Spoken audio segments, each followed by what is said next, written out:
Dragon Ball is probably one of, or even the most influential shonen anime to ever exist. It is incredibly popular and iconic to the point where almost everyone knows it, or can at least recognize this hairstyle. It has inspired so many other works that it is widely considered as the father of shonen anime, and despite its last volume being now almost 30 years old, it still holds its place among the best-selling mangas of all time to this day. Some of the best anime video games come from its IP, and I feel like Dragon Ball has influenced so many people's childhood in some shape or form. Maybe yours as well. Maybe you too try to go Super Saiyan by screaming your fucking lungs out, or watch Dragon Ball AMVs with Linkin Park songs all day long, or you try to teach yourself how to fly like Gohan taught Videl. Regardless, Dragon Ball played a big part in so many people's lives growing up, and yet I feel like that's it.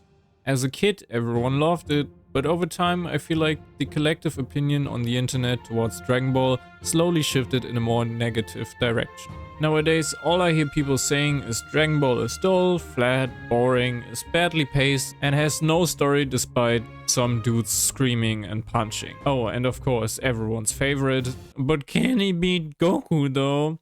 And yes, while it is a meme that Dragon Ball fans can get pretty annoying online, it is a point worth mentioning that many Dragon Ball fans I encountered can get pretty toxic and annoying online. But I guess every fandom has its negatives, so let's not dwell on that. I'm getting off topic here. Yes, Dragon Ball has its flaws and shortcomings, but I think it does a lot more than people give it credit for. Most people know Dragon Ball for its fights, and of course that is the most appealing part of it for many fans. After all, it is called the father of shonen anime for a reason. So in this video I want to talk about the appeal of these fights, why Dragon Ball motivates us so much, and what exactly it is that makes these fights work so incredibly well. Or shortly, what it is that makes Dragon Ball's fights special. You're going to love this.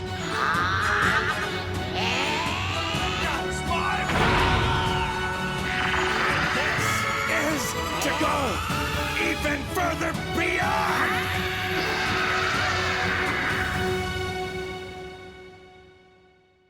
Way back when Dragon Ball was first released in 1984, it wasn't supposed to be a manga based on fighting. It took a lot of inspiration from Journey to the West, which is a classical piece of Chinese literature written in the 16th century.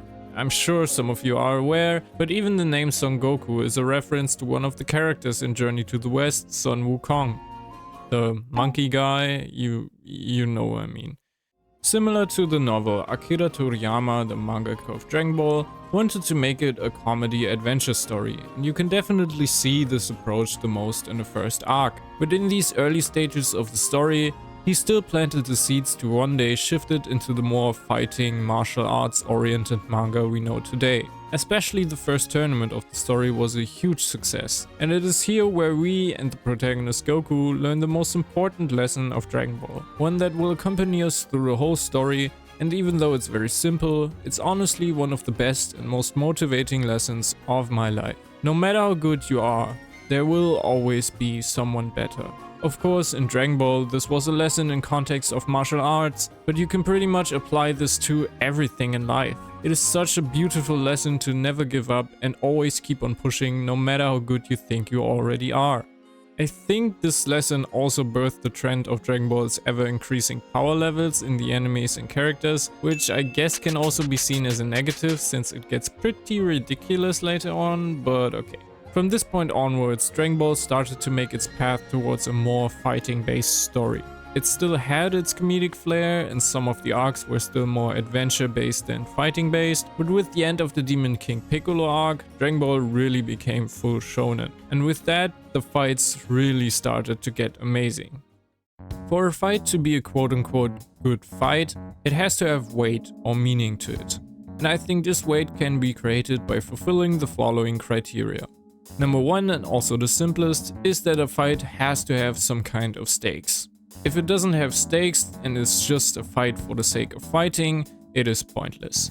The stakes can range from anything, like a person's job being on the line, to fame, or to an exam, but oftentimes the higher the stakes are, the more suspense it creates. So usually the most exciting fights are the ones that depend on what the most important thing for that particular story is. What I mean by that is that if it's a story about sports, for example, the finale of a tournament is probably the highest the stakes can get.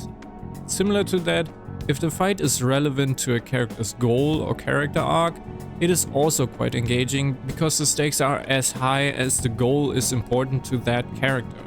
Second thing is that the fight should have some kind of philosophical, moral or ideological narrative supporting it, so that the characters or the viewer can learn a lesson at the end of it.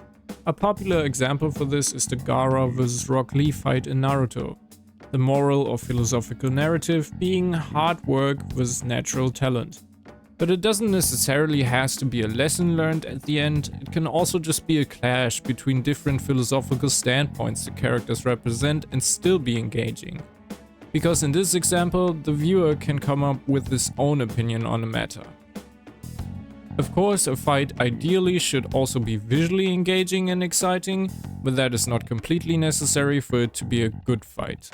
But if it fulfills the other criteria and is well choreographed, all the better. However, Toriyama is a genius at illustrating action and movement in manga and using the advantages of the medium, so at least the fights in Dragon Ball's manga have no problem at all with that. The last and most important reason builds on the other two. The fight absolutely has to have emotional weight. Without that, it can be the most incredible visual spectacle with the most hype music ever, and it will still never hit as hard as a fight that has it. Which is, for example, the reason why this works and this doesn't. Obviously, how much emotional weight a fight has always comes down to a person's connection with the story, which is why it's still kinda subjective what makes a fight a good fight, but this is the reason why Dragon Ball's fights are so good. It achieves an incredible amount of emotional weight. However, emotional weight is something that is almost never created in the fight itself. So the reason some of the iconic moments hit so hard is not the fight itself, but everything around it. And this is also the reason why I think Dragon Ball is kinda underrated, because people forget that to make the fights good, the writing outside of the fights has to be good as well. Let's look at 4 of the most beloved fights in Dragon Ball to prove this. First up, Goku vs Vegeta. Probably one of the most iconic fights in anime, and for many fans the best in Dragon Ball. This fight sets up every criterion I just mentioned before it even starts. We have the stakes set up by Reddits before we even see Vegeta, by telling the cast how strong the Saiyan is and that he will arrive with Nappa 1 year after they defeated Raditz. The fate of the Earth is on a line, and it also sets up tension with the time limit it sets for the cast. We have the philosophical and moral narrative of upper versus lower class, and also by extension the natural talent versus hard work theme again. We only need to look at the iconic standoff between Goku and Vegeta and immediately know what this fight is about, even without any context. Vegeta is the higher class, born with natural talent and brimming with confidence because of it. Goku, standing off way lower than him, is a low-class warrior destined to be beneath Vegeta, but faces off against him anyways to protect what he loves and to prove that hard work can in fact rival natural talent. This is pretty much the ultimate fight set up by the first tournament, where we learned that there's always gonna be someone better, because there is no one better than Vegeta, or at least that's what we think at the time. Hello, monkeys! Because Vegeta literally resembles that feeling of no one being better than him. He is, after all, the prince of all Saiyans. Vegeta's goal is to be the strongest, at the top of everything, while Goku just wants to get stronger.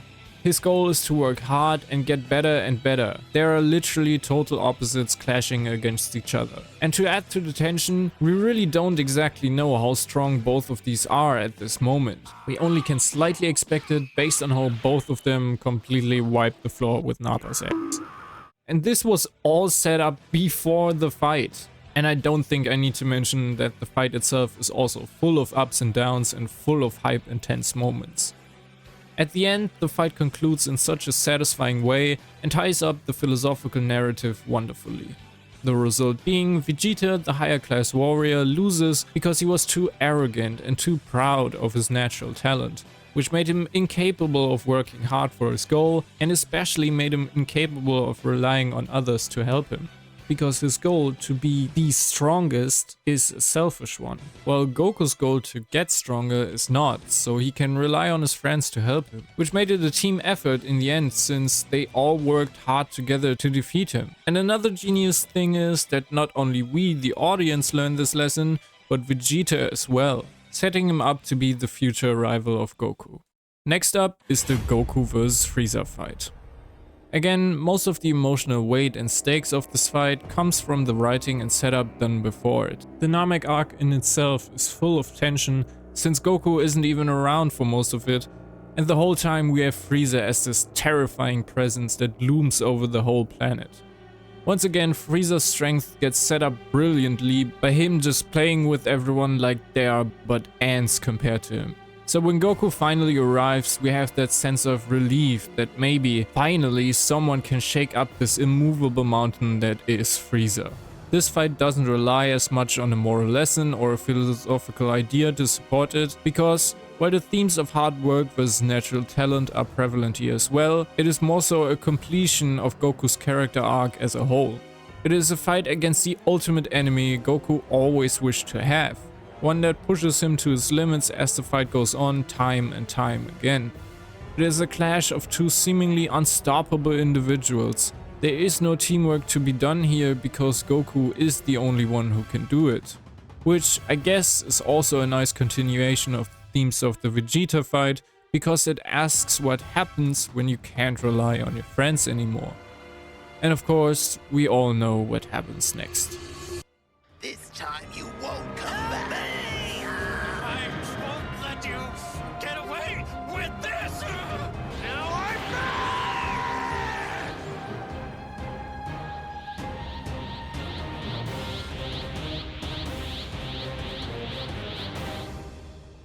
This is probably the most iconic scene in all of Dragon Ball, and definitely one of the most influential scenes in the history of Japanese animation. The legend of the Super Saiyan is something we heard across the entire arc. We always knew it's a thing, but we couldn't really grasp what it truly meant. It was hyped up perfectly by the writing before the fight, and when it finally happens, it is unlike anything we've seen in the series so far. It is such an incredibly rewarding moment because we immediately know this is it. It finally happened. We are not dealing with the average Saiyan warrior anymore. He has risen above and become a legend. A transformation that perfectly concludes the legend that was set up, and following that, a speech that perfectly concludes Goku's character. He is Son Goku, the Saiyan from Earth. He accepts his heritage as a Saiyan warrior, but also acknowledges all the lessons he learned on Earth, combining the themes of hard work and natural talent. And when the fight ends, Goku again makes it clear who he is and what he is about. Because despite him being forced to rely on the power that was sleeping within him, or shortly relying on what he is, he still lets Frieza go, because that's who he is. However, sometimes the worst people of all are not able to change. While Vegeta used the opportunity to become better, Frieza is not capable of such a thing. This fight was the conclusion to Goku's character, and you could say that the writing declines after this because it very much felt like it could be the ending of Dragon Ball. Toriyama himself said that he wanted to end the series on multiple occasions. However, if he would have ended it here, we wouldn't have gotten the incredible fights that follow. While the last fight was the climax of Goku's character, this one is the climax of Gohan's. The last two fights explored the themes of hard work versus natural talent and coming to terms with who versus what you are. This fight is very much similar in that, but also has the themes of expectations put on oneself and the appreciation of life to it.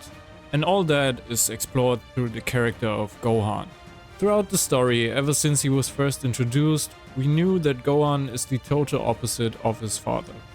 He's polite, reserved, and most of all, he's a pacifist.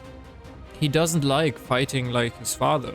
Goku's flaw as a character is that he puts fighting above all else.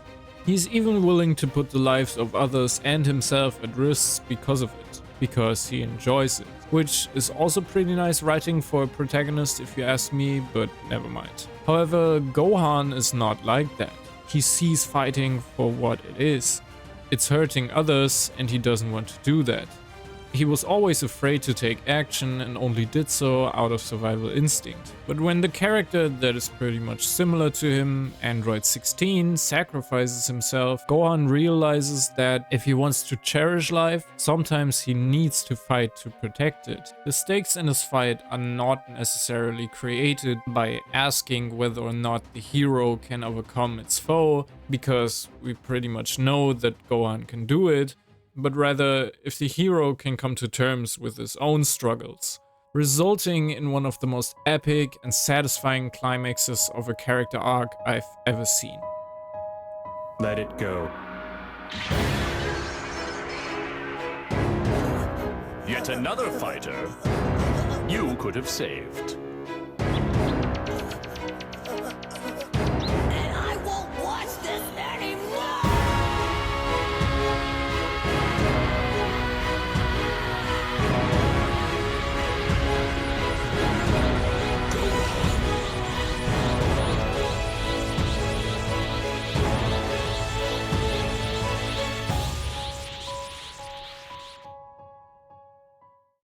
In this moment, Gohan is finally taking action and thus turning the fight on its head.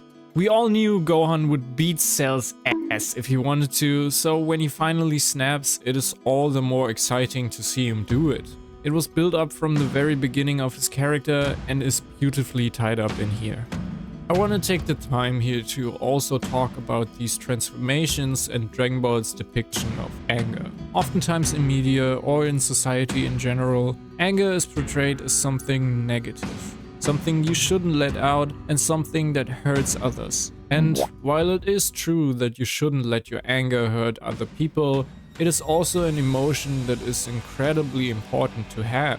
Something that you need to set your own boundaries, to defend yourself against others, and also something that you can use as a fuel to push past your limits, which is something Dragon Ball teaches us insanely well with these transformations.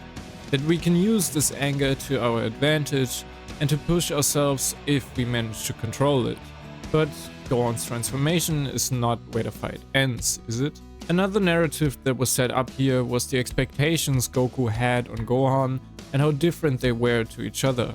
So when Cell decides to go on full suicide mode, Goku knows that this is his chance to make up for it. He sacrifices himself to save everyone and tells his son he's sorry to have put all these expectations on him, to have not let his son be what he truly is, but rather expecting him to be the same as his father. However, Cell survives and comes back, and the fight again ends with a beautiful message, with Goku supporting his son and telling him that he indeed can do it, that he doesn't have to be afraid of an obstacle, but rather overcome it with hard work and most of all, believing in himself.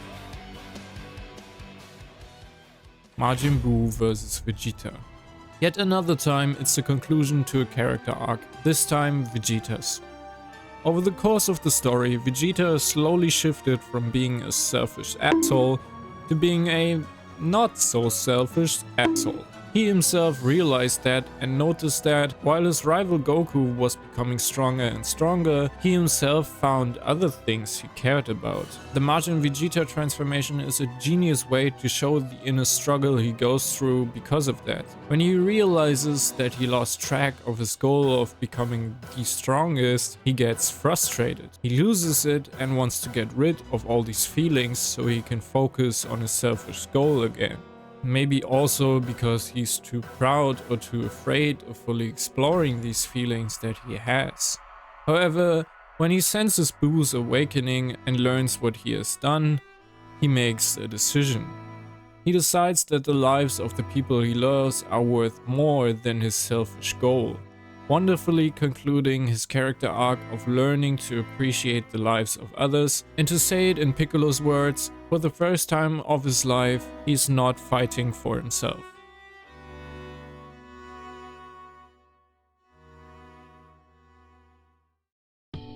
What makes all of these fights exciting are the stakes that come along with them.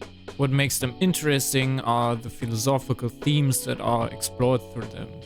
And what makes these fights so incredibly resonating and beautiful is the emotional weight they carry because of everything that has come before them. Because of the setup that was done, and because they were the conclusion and the climax of the characters we learned to love and cherish over the whole story. Dragon Ball's fights work so well because we know what these characters are about. They motivate us by teaching us how to push ourselves with hard work, no matter how good we think we are, and to control our negative emotions and use our anger as a fuel to go even further beyond. By learning to come to terms with what we are and still remain who we are in the process. And by teaching us to protect and cherish the lives of others and the lives of the ones we love. And most importantly, they teach us to believe in ourselves. They are the result of the genius writing that has come before them, and they perfectly concluded in the most epic and beautiful way. Just a bunch of dudes screaming and punching.